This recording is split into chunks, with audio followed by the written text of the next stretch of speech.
AP cabinet కీలక నిర్ణయాలు తీసుకుంది. ఈ క్రమంలో రాష్ట్రంలో రైతులకు సంబంధించి ముఖ్యమైన నిర్ణయానికి మంత్రివర్గం ఆమోదం తెలిపింది.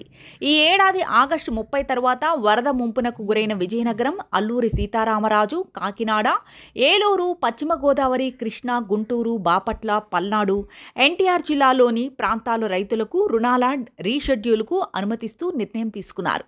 50,000 లోపు మంజూరు చేసిన రుణాలపై స్టాంప్ డ్యూటీ, యూజర్ ఛార్జీల మినహాయింపు ఇచ్చారు. ఆంధ్రప్రదేశ్ ప్రభుత్వం రైతులకు సంబంధించి కీలక నిర్ణయం తీసుకుంది. ఈ మేరకు కేబినెట్లో ఆమోదం తెలిపారు. రాష్ట్ర వ్యాప్తంగా 10 జిల్లాలను వర్షాలు, వరదలు ముంచెత్తగా అక్కడ రైతుల రుణాలను రీషెడ్యూల్ చేసేందుకు మంత్రివర్గ సమావేశంలో నిర్ణయం తీసుకున్నట్లు మంత్రి పార్థసారథి తెలిపారు.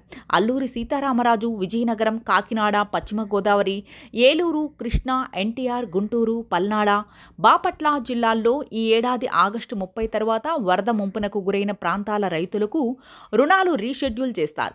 ఈ మేరకు ఆ జిల్లాల్లో రైతులకు 50,000 లోపు రుణాలపై స్టాంప్ డ్యూటీ, యూజర్ ఛార్జీలు మినహాయించాలని ఆంధ్రప్రదేశ్ మంత్రివర్గం నిర్ణయించింది. ఈ మేరకు కొత్త రుణాలు తీసుకునేందుకు చెల్లించాల్సిన స్టాంప్ డ్యూటీకి మినహాయించగా ఈ ఉత్తర్వులు 2025 మార్చి 31 వరకు అమలు చేయనున్నట్లు ప్రభుత్వం తెలిపింది.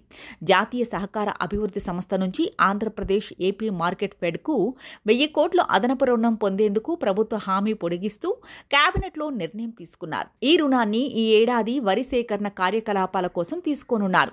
రాష్ట్ర వ్యాప్తంగా ధాన్యం కొనుగోలు చేసిన 6-7 గంటల్లోనే కొంతమంది రైతులకు ప్రభుత్వం డబ్బులు చెల్లిస్తోంది. అయితే రైతులు పంపిణీ ధాన్యాన్ని రైసు మిల్లులో దిగుమతి చేసిన వెంటనే సంబంధిత రసీదు జనరేట్ చేయగానే అక్కడికక్కడే డబ్బులను చెల్లించే అంశాన్ని కూడా పరిశీలించాలని ముఖ్యమంత్రి చంద్రబాబు సూచనలు చేశారు.